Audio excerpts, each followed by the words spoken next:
Assalamualaikum warahmatullahi wabarakatuh. Insya Allah pada Ramadan kali ini Global Ihsan Relief Indonesia memiliki beberapa program seperti pembagian sembako kepada masyarakat miskin, fakir miskin, kemudian juga ada iftar baik itu di tingkat lokal ataupun di tingkat internasional.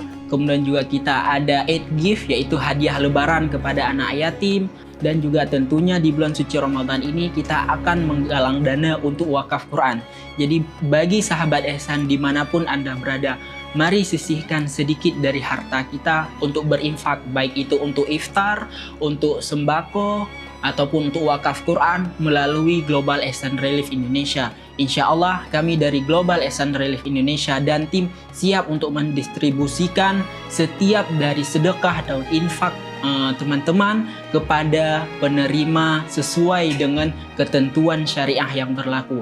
Terima kasih atas dukungan selama ini. Mari sama-sama kita berdayakan masyarakat fakir dan miskin menjadi masyarakat yang merasakan kehidupan yang sejahtera dan adil. Assalamualaikum warahmatullahi wabarakatuh.